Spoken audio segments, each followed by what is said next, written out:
लद्दाख में जो घटनाक्रम हुआ बहुत ही दुर्भाग्यपूर्ण हुआ, और जिस लद्दाख में लोग अपने जीवन का बड़ा ही खूबसूरत पल बिताने के लिए जाते हैं, अपने मन को शांति देने के लिए जाते हैं, बड़ी पीसफुल जगह है, उस लद्दाख का माहौल ख़राब करने के लिए कुछ लोगों ने प्रयास किया। और मुझे लगता है कि बहुत ही सुनियोजित एक साजिश थी, जिस साजिश में वो किसी हद तक कामयाब हुए, जहाँ पे 4 लोगों ने अपने जान गंवाई और 70 से ज़्यादा लोग इंजर्ड हुए। कहीं न कहीं मुझे लगता है कि इसके पीछे कोई कंस्पिरेसी हो सकती है, और ये बहुत ही जांच का विषय है। अभी तक इनिशियल जो जांच हमारे सामने आई है, या जो हमने मीडिया के माध्यम से देखा है, काफ़ी लोगों को हिरासत में लिया गया और स्थिति को कंट्रोल किया गया है।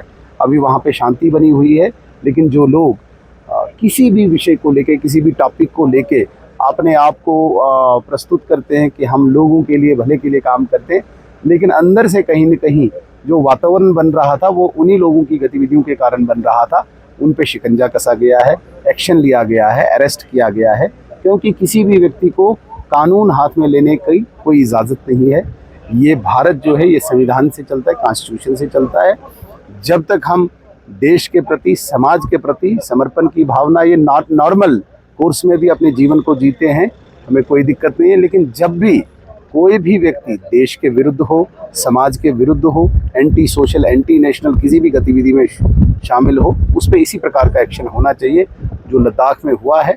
मुझे लगता है कि आने वाले दिनों में बाकी लोग भी इससे सबक पाएंगे और कहीं न कहीं देश के विरुद्ध कोई ऐसी गतिविधि में शामिल नहीं हो। रविंदर गुप्ता का स्टेटमेंट एक वायरल हो रहा है, जिसमें वो ये कह रहे हैं कि डोडा और नेपाल के डेफिनेटली मैंने भी कहीं सोशल मीडिया में देखा वो, और बहुत सारे इन पोर्टल्स पे देखा, डोडा या नेपाल के लोगों की जांच में नाम आए हुए हैं। अगर इस प्रकार का होता है तो ये भी बड़ा गंभीर विषय है, बड़ा चिंतनीय है, इस पर चिंता करने की बात है।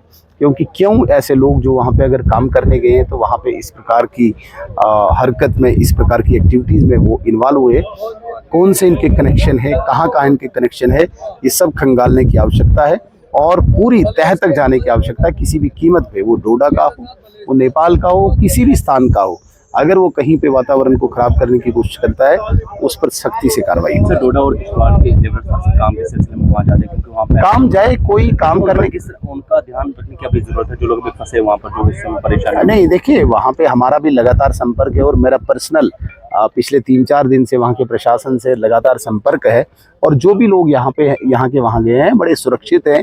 वहाँ जो एजेंसीज है, वहाँ जो सिक्योरिटी है, कहीं पे भी किसी को भी मतलब नाजायज़ तंग नहीं कर रही है। लेकिन जो लोग कहीं के भी हों, वो अगर वो इन्वॉल्व हैं तो उनको सख्ती से निपटना चाहिए।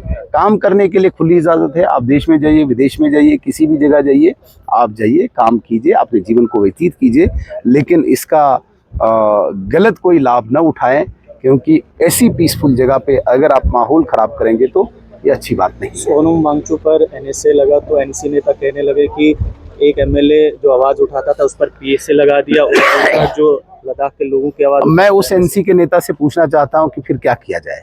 खुला छोड़ दिया जाए, वहाँ पे गोलीबारी चलती रहे, आगजनी होती रहे, लोग मरते रहे, और एनसी अपनी रोटी सेकना जो उनका काम होता है वो करते रहे? ऐसा नहीं होता है। कोई भी कानून से ऊपर नहीं है, चाहे वो सोनम वांगचुक हो, चाहे वो सुनील शर्मा हो।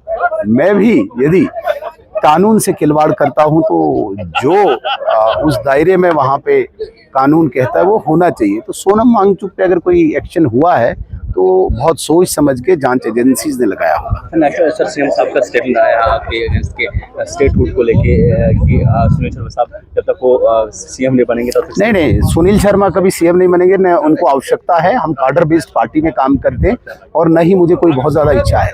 सीएम साहब को ये दिक्कत है कि शेख मोहम्मद अब्दुल्ला का पोता है तो स्टेटहुड क्यों नहीं होना चाहिए। ये उनको एक भ्रम है दिमाग में कि उमर अब्दुल्ला चीफ मिनिस्टर है इसलिए स्टेटहुड होना चाहिए। ये तो नहीं होगा ना। उमर अब्दुल्ला चीफ मिनिस्टर बने तभी स्टेटहुड आएगा। स्टेटहुड अपने टाइम पे आएगा और उमर अब्दुल्ला की डायरेक्शन पे नहीं आएगा, उमर अब्दुल्ला के चलाने से नहीं आएगा।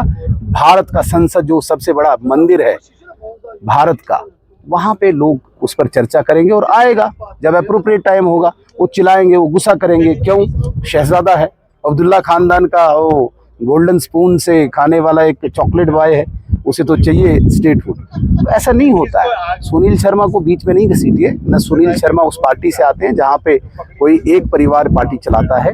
ये अब्दुल्ला परिवार की पार्टी का कंपैरिजन भाजपा से नहीं हो सकता है। वो एक परिवार से चलती है, किचन से चलती है। बाप बेटा और माँ बेटा जो डिसाइड करते हैं पार्टी में। हमारे यहाँ वो नहीं चलता है। हमारे यहाँ पे 14 करोड़ कार्यकर्ता है और 14 करोड़ कार्यकर्ताओं की अपनी अपनी राय होती है, फिर जाके पार्टी हमारी चलती है। वो गलतफहमी में है। लद्दाख में जो घटनाक्रम हुआ बहुत ही दुर्भाग्यपूर्ण हुआ और जिस लद्दाख में लोग अपने जीवन का बड़ा ही खूबसूरत पल बिताने के लिए जाते हैं, अपने मन को शांति देने के लिए जाते हैं, बड़ी पीसफुल जगह है, उस लद्दाख का माहौल खराब करने के लिए कुछ लोगों ने प्रयास किया। और मुझे लगता है कि बहुत ही सुनियोजित एक साजिश थी, जिस साजिश में वो किसी हद तक कामयाब हुए, जहाँ पे 4 लोगों ने अपने जान गंवाई और 70 से ज़्यादा लोग इंजर्ड हुए। कहीं न कहीं मुझे लगता है कि इसके पीछे कोई कंस्पिरेसी हो सकती है और ये बहुत ही जांच का विषय है। अभी तक इनिशियल जो जांच हमारे सामने आई है या जो हमने मीडिया के माध्यम से देखा है, काफ़ी लोगों को हिरासत में लिया गया और स्थिति को कंट्रोल किया गया है। अभी वहाँ पे शांति बनी हुई है, लेकिन जो लोग किसी भी विषय को लेके, किसी भी टॉपिक को लेके अपने आप को प्रस्तुत करते हैं कि हम लोगों के लिए, भले के लिए काम करते हैं, लेकिन अंदर से कहीं न कहीं जो वातावरण बन रहा था वो उन्हीं लोगों की गतिविधियों के कारण बन रहा था। उन पे शिकंजा कसा गया है, एक्शन लिया गया है, अरेस्ट किया गया है, क्योंकि किसी भी व्यक्ति को कानून हाथ में लेने की कोई इजाज़त नहीं है। ये भारत जो है ये संविधान से चलता है, कॉन्स्टिट्यूशन से चलता है। जब तक हम देश के प्रति, समाज के प्रति समर्पण की भावना ये नॉर्मल कोर्स में भी अपने जीवन को जीते हैं, हमें कोई दिक्कत नहीं है। लेकिन जब भी कोई भी व्यक्ति देश के विरुद्ध हो, समाज के विरुद्ध हो, एंटी सोशल, एंटी नेशनल किसी भी गतिविधि में शामिल हो, उस पर इसी प्रकार का एक्शन होना चाहिए जो लद्दाख में हुआ है।